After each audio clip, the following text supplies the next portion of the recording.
Hi, welcome to Shabbat with a Schmear. I'm Meredith Berkman, aka Shabbat Mom, and I am here at Barney Greengrass on the Upper West Side with Rabbi Adam Mintz talking Torah. Hello, Rabbi. Hi, Meredith. This week we read the portion of Tissa, and it's the story of the golden calf.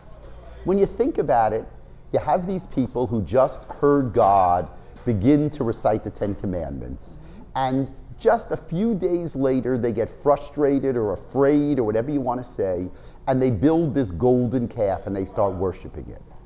Is that strange, or are you not surprised by what the Jews do? You know, I'm always struggling with this Parshat because I wonder about the role of Aaron, because we know that Aaron doesn't say a word. He sees, I think the text is he sees them getting out of control, so he allows them to do this. And so the question is, why is he not blamed? And I know that some people say the blame comes later when his sons are killed because they bring the alien fire right into the temple. I think in a lot of ways, this moment, so now we've had the Ten Commandments, the spiritual laws, the religious laws.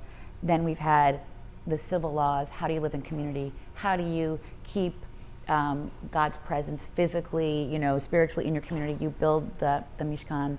And then what do humans do? We're so deeply flawed that we screw it up.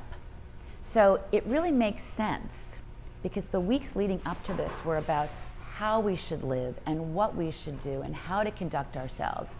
And we fail spectacularly. And that is there's the rub. So no, it's not a surprise. And in a lot of ways, it's very comforting and instructive to know that, as we saw in Genesis, where every family, as Tolstoy would have said in Yiddish at the beginning of Anna Karenina, every family has its own shtick, happy in its own way, unhappy in the same way, or it's the reverse. That this moment is also very comforting to know that there's failure amidst all of the sanctity. It's how people live.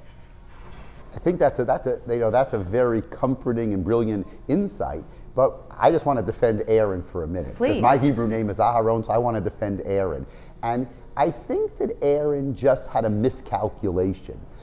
He was afraid. You think you have 2 million people who are frustrated that Moshe is still on the mountain. And, they're threatening to make an idol. Aaron didn't know what to do. So you know what he thought? He said, I'm going to be passive aggressive. I'm going to delay. Let everybody take their jewelry. And he figured, there's no way that the people are going to take their jewelry, right? Because jewelry, who's going to give away their jewelry? And all of a sudden, the people gave their jewelry in a second. So he made a miscalculation. And for a miscalculation, you're not punished. So because I'm called Shabbat Mom, I think a lot about family. So let me get this straight. You're defending Aaron, I'm sure for very deep reasons, but also because you're named for Aaron. And you mentioned that Aaron is extremely passive aggressive. Does that mean, by that reasoning, that if I got your family at this table, they would say, yes, he's just like Aaron, or no? And you don't have to answer. Passive aggressive of me, but I couldn't let that pass by. And Shabbat Shalom. Shabbat Shalom.